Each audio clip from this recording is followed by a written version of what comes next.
Halo, bersama saya Ihan Martoyo dari program studi teknik elektro UPH. Saya bersama filsuf kita dari Faculty of Liberal Arts UPH, Bapak Fitzgerald Sitorus. Malam ini kita akan bicara tentang filsuf kenamaan dari Jerman yaitu Nietzsche. Selamat malam Pak Fitz.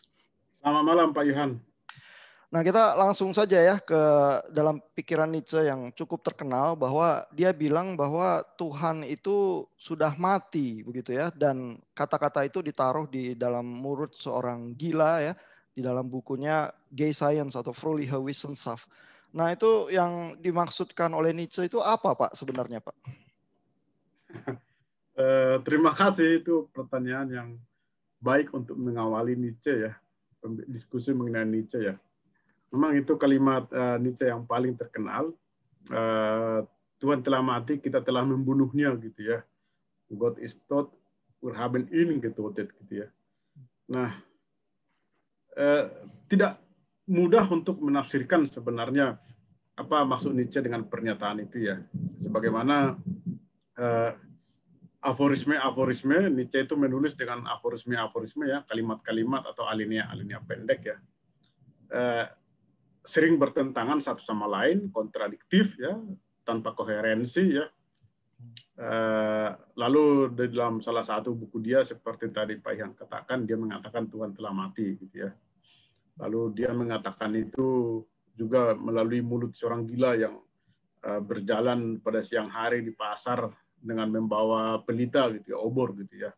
Ini sebuah gambaran yang sangat kontradiktif ya, orang gila gitu ya. Nah, ada banyak interpretasi mengenai makna pernyataan itu ya, Tuhan telah mati gitu ya.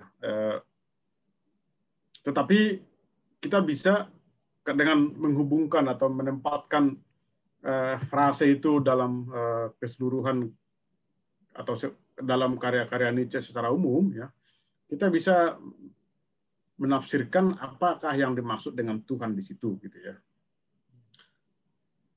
Kita bisa pertama-tama menempatkan pernyataan itu dalam gagasan-gagasan yang sering kita temui dalam tulisan-tulisan Nietzsche, yakni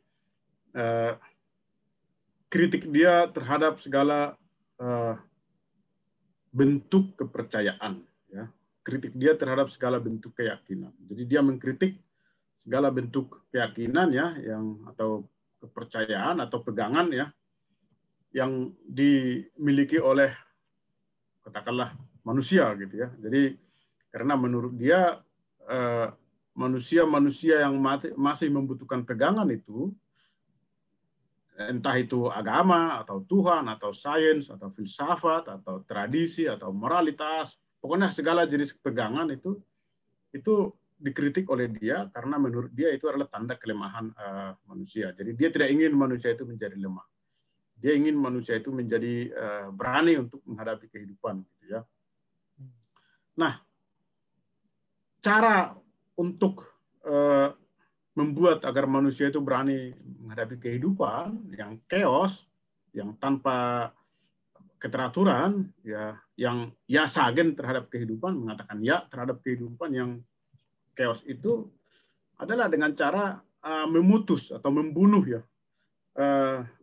pegangan yang manusia itu sendiri. Jadi di sini Tuhan itu menjadi semacam simbolisme atau simbol kepada untuk semua jenis pegangan ya. Jadi Tuhan itu menjadi uppermost value ya, nilai yang paling tinggi ya secara simbolis dari seluruh pegangan yang dijadikan oleh umat manusia. Jadi kalau dia mengatakan Tuhan telah mati ya, dia mau mengatakan sebenarnya jangan lagi berpegang pada Tuhan-Tuhan itu gitu ya. Jadi Tuhan itu bisa dalam bentuk sains, dalam bentuk agama, dalam bentuk Tuhan juga ya.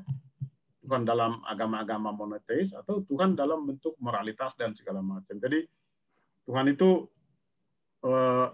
harus dibunuh ya, kira-kira seperti itu. Tuhan itu harus dibunuh sehingga manusia tidak lagi memiliki pegangan, dan dengan demikian manusia bisa hidup sesuai dengan yang diinginkan oleh dia gitu ya, yakni manusia yang berani menghadapi kehidupan, yang berani hidup tanpa pegangan ya, dan dengan demikian berani merealisasikan potensi-potensi kemauan-kemauan manusia itu sendiri tanpa harus selalu berpegang pada sebuah titik atau pegangan tertentu. Itu yang bisa kita katakan sebagai interpretasi atas frase tersebut dengan memperhatikan konteks atau gagasan-gagasan yang sering muncul dalam tulisan-tulisan Nietzsche. Nietzsche itu kan mengatakan kita telah membunuh Tuhan, begitu ya. Jadi apakah dia itu mengamati bahwa di Eropa, paling tidak di waktunya dia memang orang itu memang sudah juga akan meninggalkan agama yang sekarang terbukti juga ya, jadi sekuler begitu ya. Apakah itu yang dia ramalkan ya, sehingga orang melihat Nietzsche itu sebagai nabi begitu? Tapi kan moralitas sekuler juga mungkin akan dia tolak begitu ya. Bagaimana melihatnya kalimat itu? Jadi apakah kita sendiri yang telah membunuh Tuhan, yaitu termasuk orang-orang beragama gitu? Nah, yang menjadi pertanyaan tentu ya, jadi Nietzsche itu sedemikian kontradiktif tulisannya ya, sehingga hampir segala hal bisa diinterpretasikan dari tulisan-tulisan dia, atau hampir segala hal perlu diinterpretasikan ya, apa maksudnya ini gitu ya. Dan itu salah satu tantangan yang membaca Nietzsche menjadi menarik ya. Yang tentu menarik di sini adalah kita telah membunuhnya gitu. Kita ini sebenarnya siapa gitu ya? Apakah semua umat manusia gitu ya, atau orang Jerman gitu ya, atau orang Eropa gitu ya. Nah, kita bisa mengatakan bahwa dengan memperhatikan konteks aforisme ini, bahwa yang dimaksudkan oleh dia adalah orang Jerman gitu ya. Jadi dia sangat benci kepada orang Jerman kan. Dia, menurut dia itu orang Jerman itu adalah, sekalipun dia orang Jerman, bangsa Jerman itu adalah bangsa yang dekaden di Eropa gitu ya. Yang orang Jerman yang dipuja oleh dia, yang diagungkan oleh dia adalah Schopenhauer. Yang jadi sangat dia mengagungkan terhadap ini ya. Ya benar. Karena Schopenhauer itu seorang ateis juga ya. Lalu juga dia juga menolak katakanlah dengan pesimismenya dia ya. Mengapa dia benci kepada orang Jerman itu? Ini sebuah interpretasi juga dengan memperhatikan konteks gagasan-gagasan dia, karena orang Jerman itu adalah orang yang tidak bisa hidup tanpa pegangan menurut dia. Jadi kita ingat saja itu Immanuel Kant atau Hegel itu yang selalu menancapkan sebuah tonggak ya dalam filsafatnya yang menjadi pegangan gitu ya. Orang Jerman itu orang-orang yang taat pada setia pada norma gitu, norm gitu ya. Nah, itu kan menandakan kelemahan menurut Nietzsche ya. Jadi orang Jerman itu memiliki banyak Tuhan gitu ya, entah itu norma atau filsafat atau agama atau hal tradisi gitu ya. Nah, itu yang harus dibunuh sehingga kita atau orang Jerman yang dimaksud oleh dia itu mampu untuk hidup, mengiakan kehidupan gitu ya. Seperti itu interpretasi yang bisa saya berikan ya. Jadi walaupun tampaknya menolak nilai-nilai keagamaan atau nilai-nilai yang menjadi pegangan, tetapi nilai yang tinggi buat Nietzsche tampaknya adalah kehidupan itu sendiri dan keberanian menghadapi hidup apa adanya, begitu ya? Ya, jadi karena kalau kita masih memiliki pegangan ya, kalau kita masih memiliki uppermost value itu ya, the highest value ya, nilai tertinggi, maka sebenarnya kita itu adalah dalam bahasa dia orang-orang yang tidak berani hidup ya. Jadi orang-orang yang fanatik ya, fanatik entah terhadap sains ya, atau terhadap agama, atau terhadap tradisi, atau terhadap apapun itu sebenarnya menurut Nietzsche adalah orang-orang yang tidak berani hidup ya. Karena mereka mau menjadikan pegangan. Ateisme juga sebuah tanda kelemahan menurut dia, karena ateisme juga yang tidak percaya pada Tuhan adalah juga sejenis kepercayaan atau pegangan ya. Orang mati-matian mempertahankan ateisme ya. Nah, Oleh karena itu, menurut dia, agar orang berani hidup tanpa pegangan, ya itu tadi, Tuhan itu harus dibunuh ya. Jadi dia menginginkan, mengidealkan manusia-manusia yang berani, Ubermens gitu ya, yang berani hidup tanpa pegangan, itu seperti orang yang berani berlayar tanpa kompas dan tanpa horizon gitu ya, di laut gitu ya. Nah, itu yang ingin dia lakukan. Dalam salah satu tulisannya kan dia mengatakan, kita telah membakar pelabuhan seperti itu, lalu kita harus tetap berlayar tanpa ada lagi titik untuk kembali ya, atau pokoknya berlayar itu menerjang badai gitu ya.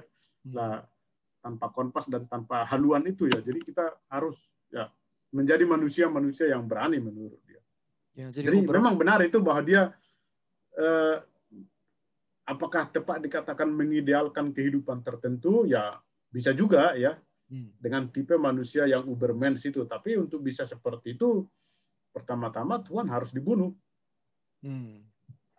Berarti Ubermens itu bukan manusia super, melainkan self-Uberwindung ya, mengalahkan diri sendiri dan ketakutan-ketakutan kita yang berpegang keras-keras kepada nilai-nilai yang sebenarnya mungkin kita warisi tapi tidak kita pahami, begitu ya?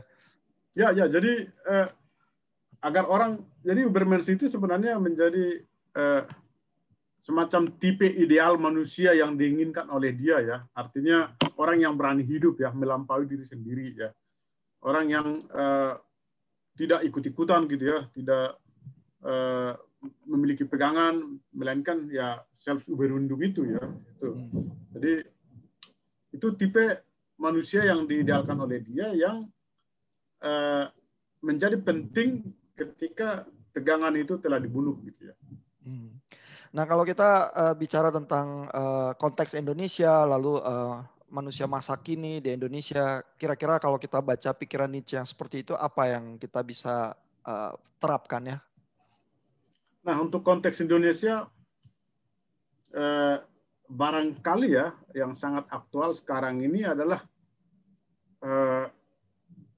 Nietzsche itu bisa menjadi kritik untuk fenomena fanatisme yang sangat menonjol dalam masyarakat kita ya. Masyarakat kita kan sangat fanatik ya, entah itu fanatik dalam hal agama ya, atau fanatik dalam hal etnisitas gitu ya, atau fanatik dalam hal daerah gitu ya. Nah, dalam pandangan Nietzsche ini adalah sebenarnya tanda-tanda kelemahan ya. Jadi orang selalu memiliki tempat perlindungan atau pegangan ya, dan itu saya pikir menjadi fenomena yang bisa dikritik melalui konsep Nietzsche ini ya, karena kita menjadi, katakanlah, orang-orang yang pengecut dalam menjalani kehidupan gitu ya, tidak berani merealisasikan dirinya, tidak berani mengembangkan potensinya gitu, melainkan selalu ada pegangan-pegangan atau ada nilai-nilai atau ada Tuhan-Tuhan ya, yang dimana dia bergantung gitu ya. Jadi itu kan sebenarnya tanda-tanda orang yang pengecut itu dalam pandangan Nietzsche ya. Benar juga. Jadi itu adalah semakin orang fanatik ya, itu sebenarnya penanda bahwa orang itu semakin lemah gitu ya. Orang itu adalah semakin lemah gitu ya. Itu ya, kritik Nietzsche saya pikir yang tepat untuk kita gitu ya. Di dalam penggambaran yang semacam itu berarti fanatisme itu bukan punya pendirian kuat, melainkan fanatisme itu suatu kepengecutan ya, tidak berani keluar dari tembok-tembok yang memberikan rasa aman untuk dirinya, begitu ya? Ya, jadi oleh karena itu dia memiliki sebuah pegangan yang sebenarnya menurut Nietzsche itu juga fiktif ya. Yeah. Itu kan pegangan yang itu kan fiksi yang dianggap seakan-akan itu benar, padahal ya Nietzsche mengatakan sebenarnya itu kosong gitu ya, itu hanya fiksi yang diciptakan gitu ya. Nah, itu yang mau ditelanjangi oleh dia. Jadi memang ya, sekalipun gagasan-gagasan Nietzsche itu begitu liar ya, tapi ada benarnya juga gitu ya. Jadi tetap dia bisa digunakan sebagai alat kritik, termasuk kritik sosial atau kritik kepribadian ya, atau kritik untuk fenomena kehidupan masyarakat kontemporer. Sekarang juga sebenarnya kita secara umum itu menjadikan teknologi atau sains sebagai Tuhan juga ya. Nah, itu juga Nietzsche juga tidak menginginkan itu gitu ya. Itu tetap menurut dia tanda dekaden juga, tanda kemerosotan gitu ya. Betul. Oke, terima kasih Pak Fitz untuk klip yang pertama ini. Kita lanjut di obrolan tentang Nietzsche di klip berikutnya. Ya.